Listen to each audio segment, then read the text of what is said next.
오늘 이 밤에도 함께 하신 여러분들 위해 우리 주님의 풍성한 은혜 더하시고 내려주실 줄 믿습니다. 오늘 여러분과 함께 나눌 하나님의 말씀 제목은요, 공의 하나님 그리고 그리고 뭘까요? 거기가 이제 오늘 말씀을 통해 우리가 한번 확인해 보고자 합니다. 지금 우리가 욥기 말씀을 생각하고 있습니다. 근데 이 욥기 우리가 뭐 대략적인 줄거리는 알죠, 그렇죠? 욥에게 큰 시련이 닥쳤고 그 시련 가운데 있는 욥을 위로하려고 세 친구가 와서 위로를 하는 게 아니라 되려 욥을 정죄하고, 그러니까 욥도 막 화가 나가지고 같이 막 이제 말로 논쟁을 이제 주고받죠. 그러다가 이제 마지막에 하나님이 이제 딱 정리를 하시면서 이제 끝나는 이런 내용인데, 사실 뭐 줄거리는 되게 간단하지만 이 내용은 그렇게 간단하지가 않습니다. 이 욥에게 닥친 이 고난에 대한 이 문제를 욥기서는 다루고 있거든요. 사실 이 고난이라고 하는 거는 우리 모든 인생에게 예외 없이 다가오는 것이죠.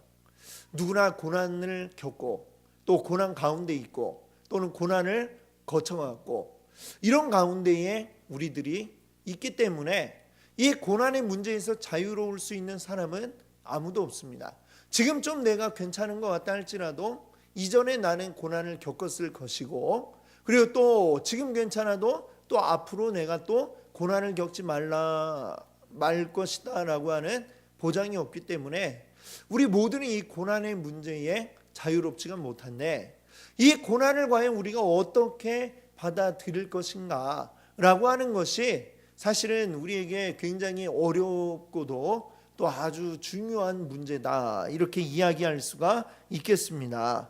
그래서 이 욥기의 말씀은 우리 인생의 고난에 대해서 아주 깊이 있게 생각해 보게 만드는 이제 그러한 말씀이라고 우리가 볼 수가 있겠습니다. 사실 뭐 욥이 당한 것만큼의 고난은 아닐지라도 어떻게 보면 욥은 완전히 종합 세트로 그냥 고난이 한꺼번에 모든 당할 수 있는 종류의 고난들을 다 당한 것 같아요. 그러나 자, 우리가 정도는 다를지라도 누구나 다 어때요? 내가 지금 겪고 있는 고난이 가장 큰 고난으로 느껴지기 마련입니다. 그러면 이 고난에 대해서 우리는 예로부터 왜 사람이 고난을 겪는다라고 생각을 해왔을까요? 아주 일반적인, 왜 우리는 고난을 겪을까? 이 질문에 대한 가장 일반적인 대답은 뭐냐면, 나쁜 짓을 해서 벌을 받는다라는 생각이 아주 일반적인 생각입니다. 이거는 뭐 종교와 관계없이 뭐 전 세계를 통틀어서 동서고금을 통틀어서 아주 가장 일반적인 생각이 뭐 죄를 지어서 벌을 받는다라는 게 일반적인 생각이에요. 고난에 대한 우리가 잘 알고 있는 말 있잖아요. 권선징악. 그렇죠? 그게 어디 나온 겁니까? 우리나라 옛날 이야기들의 주된 주제가 뭐예요? 권선징악. 그렇게 국어 시간에 우리 배우셨잖아요. 그렇죠? 권선징악이 뭡니까? 착한 일을 하면 거기에 대한 보답을 받고 나쁜 일을 하면 또 거기에 대한 벌을 받는다라는 게 바로 그것이죠. 이거는 뭐 우리나라 또는 뭐 저 지구 반대편에 있는 그 어떤 나라에 가도 다 동일한 생각을 가지고 있는 것이죠. 착한 일 하면 잘 되고 또 죄 지은 놈은 벌 받는다라는 생각이죠. 자, 이것이 지금 욥을 위로하기 위해 찾아온 세 친구들이 가진 생각도 역시 동일한 거예요. 근데 권선징악에다가 이제 포장을 어떻게 하냐면 하나님으로 싹 포장을 해서 얘기를 하는 것이죠. 그러면 이제 뭐라고 이야기를 하느냐? 이것은 하나님의 공이다라고 포장을 해가지고 이야기를 하는 것입니다. 자, 지금 이제 그 욥기 9장 앞에는 두 사람이 이야기를 했어요. 먼저는 대만 사람 엘리바스, 우리 가까운 중국 옆에 있는 대만이 아니고요. 다른 이제 지역 이름이죠. 대만 사람 엘리바스는 뭐라고 얘기를 했냐면 4장 7절을 보니까 이렇게 얘기합니다. 죄 없이 망한 자가 누구인가? 죄 없이 망하는 사람은 없다. 즉 욥의 지금 고난은 뭐냐? 너의 죄가 있기 때문에 네가 이런 벌을 받는 것이야 라고 이렇게 이 엘리바스는 이야기를 합니다. 자, 그 다음에 또 수아 사람 빌닷이 또 이야기를 하는데 뭐라고 하느냐? 8장 4절을 보니까 이렇게 얘기를 합니다. 내 자녀들이 주께 죄를 지었으므로 주께서 그들을 그 죄에 버려 두셨나니. 즉 욥의 자녀들이 하루아침에 다 죽어버렸어요. 근데 이 빌닷은 뭐라고 얘기를 하느냐? 너희 자녀들이 왜 죽었는지 그 이유를 따져본다면 바로 그들의 죄 때문일 것이다. 하나님이 그래서 그들을 치셨다라고 이렇게 얘기를 합니다. 정말 이렇게 정말 이거는 위로가 아니라 정말 아주 정말 그 마음을 그냥 갈갈이 찢어 놓으려고 작정하고 온 사람들 같이 이야기를 하고 있죠. 엘리바스가 그렇고 빌닷이 그래요. 이들이 말하는 내용의 요지는 뭐냐? 하나님은 공의의 하나님. 그래서 죄에 대해서 반드시 심판하신다. 이 얘기를 이제 하고 있는 것입니다. 사실 따지고 보면 맞는 말이죠. 그렇죠? 틀린 말은 아니죠. 하나님 공의의 하나님이세요. 그리고 하나님은 죄에 대해서 반드시 심판하신다.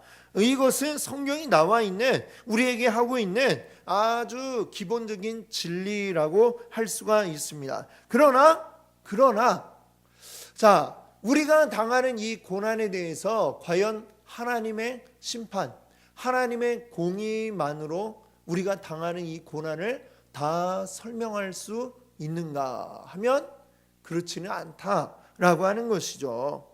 우리가 당하는 고난에 하나님의 심판의 의미도 있을 수 있지만 그러나 다른 또 원인에 의해서 우리가 고난을 겪을 수 있다라고 하는 것입니다. 그리고 하나님을 꼭 공의의 하나님으로만 우리는 하나님을 이야기할 수는 없는 것이죠. 하나님에게 있는 또 다른 가장 중요한 속성, 그것은 무엇일까요? 하나님은 사랑의 하나님이라고 하는 것이죠. 자, 공의의 하나님만 이야기하게 되면 지금 마치 이 엘리바스와 빌닷 같이 되는 겁니다. 공의의 하나님만 아는 사람들은 사랑의 하나님을 무시해버리고 철저히 무시해버립니다. 죄라는 것을 부각시키고 거기에 대한 두려움과 공포심을 조장하게 만들죠. 그것으로 사람들에게 겁을 주어서 하나님 앞에 그냥 벌벌벌벌 떨 수밖에 없게 만드는, 그렇게 만드는 사람들, 이런 사람들은 하나님에 대해서 잘못 알고 있는 것이죠. 하나님은 공의의 하나님이시지만 분명히 그러나 동시에 사랑의 하나님이십니다. 이 두 가지를 같이 이야기하지 않으면 안 된다라고 하는 것입니다. 또 반대로 사랑의 하나님만 이야기하고 공의의 하나님을 이야기하지 않으면 그것도 역시 문제가 될 수 있는 것이죠. 어떤 신학자는 이렇게 얘기했어요. 사랑의 하나님이신데 그 하나님이 어떻게 지옥이라는 데를 만들어갖고 영원한 고통을 당하게 하실 것이냐. 사랑의 하나님이라면 그럴 리 없다. 이렇게 또 이야기한 신학자가 있어요. 근데 이 사람은 뭐예요? 너무나도 사랑에만 이제 빠져 있다 보니, 사랑만 부각시키다 보니 그 하나님의 공의는 잊어버린 것이죠. 이렇게 어느 한 가지에만 치중하고 나머지를 무시해버리면 그 사람의 생각은 바른 생각이라고 이야기할 수가 없습니다. 성경이 이 두 가지 면을 동시에, 마치 이것은 동전의 양면과도 같이, 동전의 양면, 한쪽은 공의 그리고 한쪽은 사랑, 이것이 같이 붙어 있어야 그래야 온전한 하나님을 설명하는 것이다. 우리는 이렇게 생각할 수가 있습니다.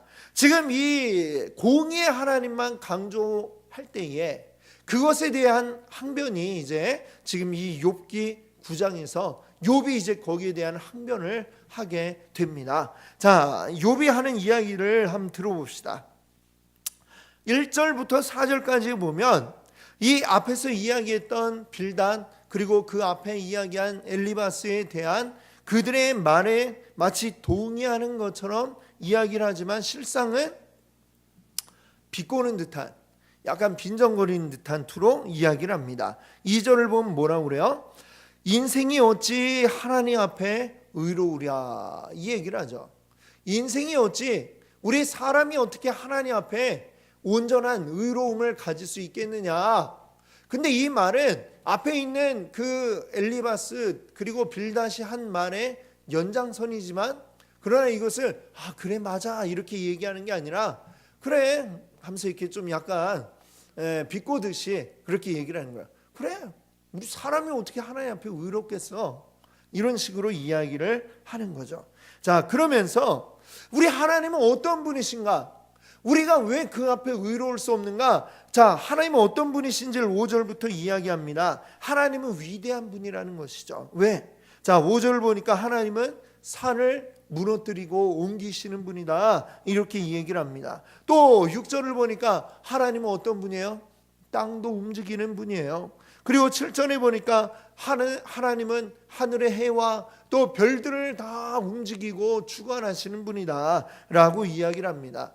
이 천지만물, 사실 이 천지만물 앞에 사람이 얼마나 작습니까? 그렇죠? 우리 어젯밤에도 보니까 산불이 아주 크게 났어요. 그렇죠? 그 산에 불이 나니까 뭐 우리가 어떻게 할 수가 없죠. 그냥 그 불 앞에 이 자연이 막 또 타들어가기 시작할 때 그 앞에 있는 사람은 너무나 작고, 이 불이 지금도 뭐 끄고 있지만 다 아마 뭐 이거 꺼진 상태가 될 때까지는 또 시간이 더 걸리리라, 이렇게 예상을 하죠. 이런 어떤 자연재해들 앞에 지진이 나고 산에 불이 나고 또 뭐 화산이 폭발하고 해일이 밀려오고, 그 앞에 사람은 아무것도 할 수 있는 게 없습니다. 그냥 좀 그 피해를 줄이기 위한 노력을 할 수 있을 뿐이지만 그 앞에 어떻게 할 바가 없죠. 자, 그런데 그 자연, 우리 사람보다 더 큰 힘을 가진 이 자연도 하나님의 손 안에서 움직이는데, 이 하나님은 얼마나 위대한 분입니까? 그러니까 그렇죠? 그래서 10절에 뭐라고 이야기를 합니까? 측량할 수 없는 큰 일을, 그리고 셀 수 없는 기이한 일을 행하시느니라. 우리 하나님은 그런 분이다 라고 이야기를 합니다. 하나님이 이렇게 대단한 분이시다. 결국 그러면 이 대단한 분 앞에 나는 어찌할 수 있겠는가? 그 앞에서 내가 감히 어떻게 할 수 있겠는가 라고 이제 11절부터 이야기를 하고 있는 것입니다. 자, 14절에 보면 이렇게 얘기하죠. 하물며 내가 감히 대답하겠으며. 하나님 앞에 어디 내가 감히 대답을 하겠느냐. 또 그 앞에서 무슨 말을 내가 택하랴, 어떤 말을 해야 할지 알지 못한다 라고 이렇게 얘기를 하는 것입니다. 심지어는 15절에 가령 내가 의로울지라도, 내가 의로운 자라 할지라도 하나님 앞에 내가 대답하지 못할 것이다 라고 이렇게 얘기를 하죠. 또 16절에서는 내가 말한들 그 크신 하나님이 내 말을 과연 들으실 수 있을까? 들으실지 안 들으실지 내가 확신하지 못하겠다. 왜? 하나님은 워낙 크신 분이시고 위대한 분이시기 때문에 그 앞에 있는 나는 너무나 작고 초라한 존재인데, 이 작은 내가 어떻게 하나님 앞에 감히 이야기를 하고, 감히 어떻게 내가 그 말을 한다 한들 하나님이 내 말 같은 거 귀담아 듣기나 하시랴, 이렇게 지금 질문을 하고 있는 것이죠. 자, 그리고 이제 17절에 가서 보니까 무슨 얘기를 하냐면, 우리는 그런데 그런 내가, 하나님 앞에 감히 말도 꺼낼 수 없는 내가 어떤 죄의 문제를 두고 하나님 앞에서 그 재판장 앞에 서가지고 소송을 한다? 상상할 수도 없는 일이다 라고 이렇게 이야기를 하는 것이죠.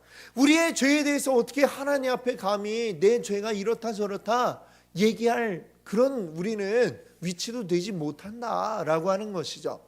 하나님의 그 위대하심 앞에서 우리는 너무나도 작기 때문에 그런 말을 지금 하고 있습니다. 그 17절부터 이제 20절까지가 그러한 내용인데, 그 말씀을 조금 우리 지금 우리 개혁 개정판이 아니고 좀 쉬운 쉬운 맞나? 표준 세번역판으로 이렇게 좀 이렇게 보니까 조금 더 말이 이해하기가 쉽더라고요. 그 세번역에 나와 있는 것들을 제가 한번 읽어 볼게요. 17절에 뭐라고 했냐면 그분께서 머리털 한 오라기만한 하찮은 일로도 나를 이렇게 짓눌러 부수시고, 자, 지금 이 욥이 지은 죄, 욥이 나는 의롭다라고 앞에서 항변을 했지만 나에게 죄가 있다면 이것은 마치 머리털 한 오라기만한 그런 죄일 텐데 그 크고 위대하신 하나님이 그 조그마한 나의 죄 하나 때문에 나를 이렇게 짓눌러 부수시느냐. 지금 자기 상태가 마치 하나님이 짓눌러 부수신 상태와 같다라고 하는 거죠. 또 나도 모를 이유로 나에게 많은 상처를 입히시는데, 자, 숨 돌릴 틈도 주지 않고 쓰라림만 안겨주시고 또 그분께서 과연 나의 간구를 들어주시겠느냐. 이렇게 지금 묻고 있는 것이죠. 엘리바스와 빌닷에게. 나의 이 조그마한 죄에도 지금 나를 이토록 짓누르시는 분이 내가 지금 그 앞에서 하나님 잘못했어요 라고 이야기한들 내 말을 들으실 수나 있겠느냐라는 이야기입니다. 자, 또 19절에 보시면 강한 쪽이 그분이신데 하나님이 힘이 있고 나는 그 앞에 작은 존재라는 거죠. 근데 힘으로 겨룬다 한들 내가 어떻게 이기고 재판을 붙인들 내가 어떻게 그분을 재판정으로 불러올 수나 있겠는가. 하찮은 나 때문에 하나님이 나의 문제를 가지고 재판정에 오신다고 생각할 수도 없는 일이다 라는 것이죠. 또 20절에 비록 내가 옳다고 하더라도 그분이 내 입을 시켜서 나를 정리하실 것이고 또 내가 흠이 없다 하더라도 그분이 나를 틀렸다고 하실 것이다. 내가 그 앞에서 항변한들 나의 말이 하나님 앞에 들어가지도 않을 거야. 자, 지금 이 얘기는 앞에서 이야기한 빌닷 그리고 엘리바스 이런 사람들의 주장대로 하나님은 공의의 하나님이기 때문에 그 모든 죄 지은 거에 대해서 반드시 벌하시는 분이라고 하는 이제 그 가정하에서 지금 이 이야기를 하면 이렇다라고 지금 욥이 이야기를 하고 있는 것입니다. 즉 이게 무슨 얘기냐? 내 기준으로 내가 의롭다라고 아무리 이야기할지라도 하나님 앞에서 내가 의롭다라고 인정받는 것은 그것은 불가능한 일이다라는 이야기를 하고 있는 것이죠. 하나님 공의 하나님으로 우리를 치기로 하신다면 그 앞에 어느 사람이 과연 내가 의로워서 살아남을 사람이 누가 있겠느냐? 이게 지금 욥이 하고 있는 이야기입니다. 자, 그 계속 이어서 이제 여러분 21절 말씀을 보면 이렇게 얘기해요. 욥이 나는 온전하다마는 그러나 내가 나를 돌아보지 않냐고 내 생명을 천히 여기는구나. 이것도 이제 그 세번역으로 보면 뭐라고 돼 있냐면 나도 잘 모르겠다. 나도 내가 온전하다고 생각을 했는데 사실 내가 진짜 온전한지도 나도 잘 모르겠다. 이렇게 지금 욥이 이야기를 하고 있는 것입니다. 22절에 보면 자, 하나님의 공의에 대한 이제 그 욥이 반론을 이야기하는 거. 하나님은 공의 하나님. 모든 죄에 대해서 벌을 하신다라는 것에 대한 반론을 이제 이야기하는데 22절에 보면 어떤 말이 나옵니까? 자, 하나님은 온전한 자나 악한 자나 다 같이 멸망시키신다라고 하는 것이죠. 예를 들면 23절에 갑자기 재난이 닥쳐 죽을지라도 좀 전에 얘기 드린 것처럼 천재지변이 일어났어요. 막 산불이 일어나는데 악한 자만 불에 타고 의로운 자는 그 불이 막 비껴가고 이럽니까? 교회 열심히 다니는 사람들은 그 불이 싹 비껴가고 그런 일이 있을 수도 있지만 어때요? 불은 공평하게 어느 집이든 다 덮치고 교회도 덮칠 수 있는 것이고 그렇죠. 지진이 나면 교회는 가만히 서 있고 다른 건물만 무너지나요? 그렇지 않잖아요. 이 자연재해 앞에 모든 게 다 공평하게 그 피해를 입고 죽게 된더라 라고 하는 것입니다. 그렇게 본다면 그러면 과연 그 재난 앞에 악한 자나 의로운 자나 모두가 다 피해를 입게 되는데 그럼 이거 어떻게 된 거야? 라고 지금 묻고 있는 것입니다. 그렇죠? 네. 공의 하나님만 주장하는 그 자들에게 반론을 하는 거예요. 자, 이 세상이 악한데도 24절을 보시면은 이 세상이 이렇게 악해서 악인들의 손에 넘어갔어요. 그리고 재판관의 얼굴도 가려졌어요. 하나님이 그 재판관의 얼굴을 가려서 제대로 된 공정한 재판이 이루어지지 못하고 악한 심판이 이루어져 가지고 나쁜 자들이 재판에서 법정에서 승리하는 이런 일들이 벌어지고 있는데, 그렇죠? 이 세상에 그런 일이 없어야 되겠지만 여전히 구분 그런 재판이 벌어지고 있잖아요. 그런 것들을 과연 우리는 어떻게 설명을 해야 되겠느냐? 지금 이 욥이 이렇게 이야기를 하고 묻고 있는 것입니다. 당신들 말대로라면 그런 것도 어때요? 하나님이 그렇게 만드신 것이냐? 이렇게 묻고 있는 것이죠. 욥이. 자, 25절부터 이제 보시게 되면 자신의 이제 처지에 대해서 이야기를 합니다. 좋은 세월을 내가 누려보지도 못하고 이 세월이 정말 빠르게 흘러가고 있다. 이런 얘기를 합니다. 마치 26절에 보시면은 그것이 지나가는 빠른 배와 같고 이 아주 신속하게 지나가는 빠른 배, 또 먹이에 날아내리는 독수리와도 같다. 저 하늘 위에서 땅 밑에 있는 먹이를 낚아채기 위해 쏜살같이 내려오는 독수리처럼 빠르게 지금 이 세월이 흘러가고 있다. 이 얘기를 합니다.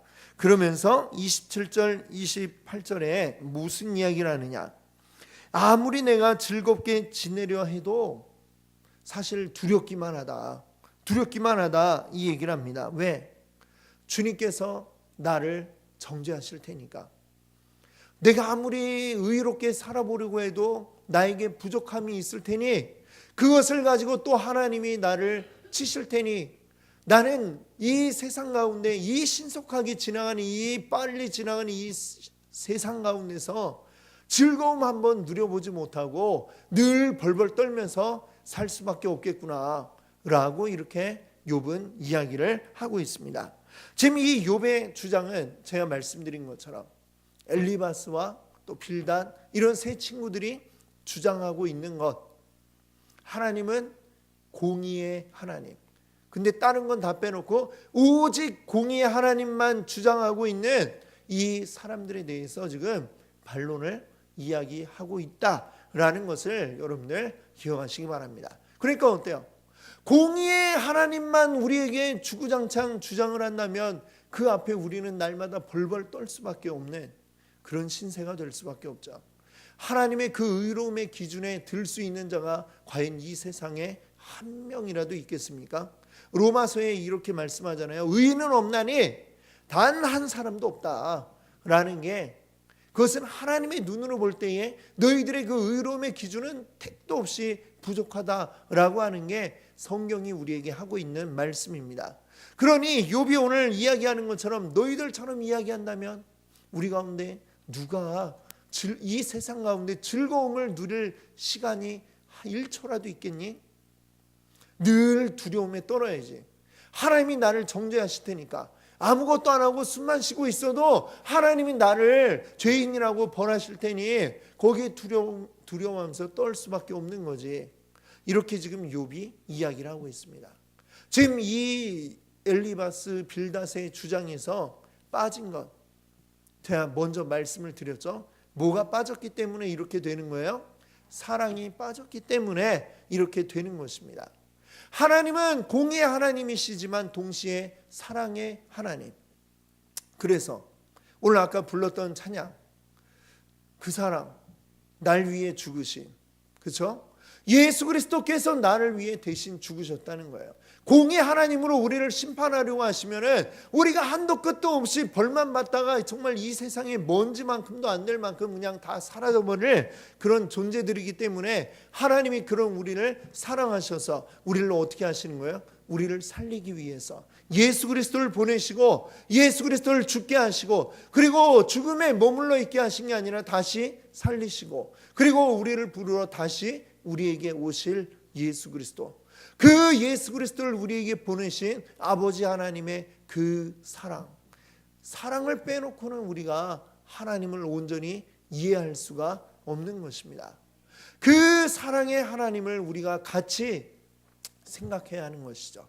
그리고 사랑의 하나님, 그러나 동시에 공의의 하나님이시기 때문에 내가 엉망진창 마음대로 해도 된다 이것이 아니라, 그렇기 때문에 그 사랑을 우리가 받았기 때문에 하나님 뜻대로 살아가고 싶어요, 이 고백을 우리가 하게 되는 것이죠.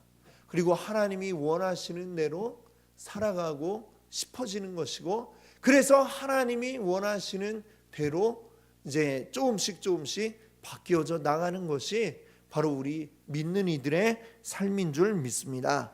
자, 여러분, 우리 주님의 이 사랑을 기억하기 원합니다. 히브리서 4장 15절을 보면 이렇게 말씀하고 있어요.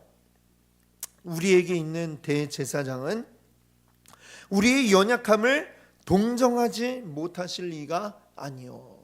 우리에게 있는 이 대제사장이 누구냐면 바로 예수 그리스도입니다. 예수 그리스도, 우리를 위해서 오셔서 히브리서가 얘기하는 이 대제사장 예수 그리스도는 또 대제사장이면서 우리를 위한 제물도 되시고 우리를 위해서 직접 제물이 되고 직접 제사를 드린 제사장이다, 이렇게 얘기를 하고 있어요. 근데 그 대제사장 예수 그리스도는 우리의 연약함을 동정하지 못하실 리가 아니다.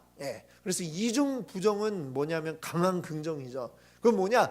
강하게 우리를 동감하시는 그런 분이다 라고 이렇게 얘기하는 겁니다. 이 동감한다라는 말을 다시 얘기하면 이제 공감한다라는 그런 뜻이죠. 공감이라는 건 뭐냐면 영어 단어에 이제 뭐냐면 sympathize라는 단어인데, 이 sympathize라는 단어 앞에 SYN 이게 붙는데, 이거는 뭐냐면 함께라는 뜻을 가진 이런 이제 접두사예요. 함께. 그리고 뒤에 퍼사이즈, 이거는 뭐냐면은 그 마음, 이 마음을 얘기하는 거예요. 우리의 마음을 함께, 주님의 우리의 마음이 하나 되는 이것이 바로 공감이다라고 얘기를 할 수가 있죠. 주님은 우리의 마음을 공감하신다는 거예요. 아버지 하나님의 그 공의를 가지고는, 공의만 가지고는 공감을 할 수가 없어요. 공의만 가지고는 벌 받아야 돼, 이 얘기밖에 할 수가 없죠. 근데 예수 그리스도가 직접 우리 가운데 오셔가지고 어때요? 우리 인생의 그 어려움을 함께 겪어 보셨다는 것이죠. 그래서 우리와 같은 사람의 그 감정을 가지고 사람이 당하는 모든 고난, 어쩌면 우리가 당할 것보다 더 심한 단계의 그 고난들을 직접 당해 보신 분이 바로 우리 예수님 아닙니까? 예수님은 모든 그 태어날 때부터, 태어나는 그 순간부터 그냥 보통 사람들은 그냥 적당하게 우리 집 안에서 태어나잖아요. 아무리 요즘은 다 병원에 가고 옛날에는 뭐 집 안에서 방 안에서 애를 낳을 텐데, 예수님에겐 그것마저도 허락되지 않아서 말들이 쉬는 마구간, 정말 위생적인 걸로 본다면 어때요? 빵점이죠. 그 말들이 그냥 먹고 똥 싸고 하는 그 마구간에서 태어나셨다.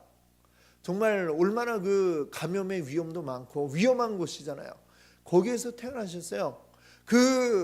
그리고 예수님은 태어나자마자 또 멀리 그 부모가 데리고 애굽으로 피난을 갔다가 또 그 어릴 때 또 다시 이제 돌아오고, 어릴 때 그 뭐 이사 다니고 이런 거 또 힘든 일이죠. 자, 뭐 그 정도는 아무것도 아니죠. 거기다가 아버지 일찍 돌아가셔가지고 또 소년가장, 소년가장이 되었고 밑에 줄줄이 있는 어머니와 또 줄줄이 동생들을 또 돌봐야 했고, 그래 동생들이 이제 좀 성장해가지고 먹고 살만할 때 돼서야 비로소 예수님이 30즈음, 그때서야 이제 공생의 활동을 시작하셨죠. 그러면서 이 제자들에게 또 배신도 당하고 또 죽을 때는 어때요? 가장 그 끔찍한 십자가라고 하는 형틀에 매달려 죽으시고, 우리 인간으로서 겪을 수 있는 아주 고난의 그 정점에 있는 것들을 다 겪으신 분이 예수님이다. 성경이 이야기합니다. 그렇기 때문에 예수님은 직접 우리처럼 죄를 짓지는 않으시지만 그래도 죄 지을 수밖에 없는 우리의 그 마음을 이해하는 분이시다. 공감하고 계시다. 이렇게 이야기를 하는 거죠. 그리고 우리의 손을 붙잡고 위로해 주시는 분이 바로 우리 예수님이라고 하는 것입니다. 지금 이 공의만 이야기하는 엘리바스나 빌닷 이런 사람들에게는 무엇이 없어요? 지금 이 욥에 대한 어떤 공감의 마음이 전혀 없잖아요. 그렇죠? 그러니까 뭐 막말을 하지 않습니까? 니네 자식들이 죽은 거는 다 걔들 죄 때문이야 막 이러고, 안 그래도 마음이 찢어지는 부모에게 무슨 그런 막말을 하고 있습니까? 공감이 안 되니까, 공감 능력이 떨어지니까 그런 말을 하게 되는 것이죠. 우리 예수님의 마음을 우리가 본받기를 원합니다. 우리 공의의 하나님을 기억하면서 동시에 우리를 위해서 오신 예수 그리스도의 그 마음, 우리와 하나 되어 주신 그 마음, 우리의 모든 것을 다 공감해 주시는 예수님의 그 마음을 우리가 깨닫기를 원하고 그 마음을 또 우리가 품기를 원합니다. 우리 이웃들을 바라볼 때에 우리가 공의로만 가지고 다가간다면 정말 우리 온전한 관계들이 이어질 수가 없을 거예요. 공의가 필요하지만 거기에 더불어서 사랑이 함께하지 않으면 이 공의가 바로 설 수 없음을 우리가 또 깨닫기를 원합니다. 이 하나님의 사랑으로, 이 공감하는 마음으로 우리가 다가갈 때 하나님의 공의도 바로 서게 될 줄 믿습니다. 그것을 함께 우리 안에 품고 이루어 가시는 여러분 되시기를 바랍니다. 아멘. 함께 기도합니다. 할렐루야. 주님, 우리 하나님은 공의의 하나님이시죠.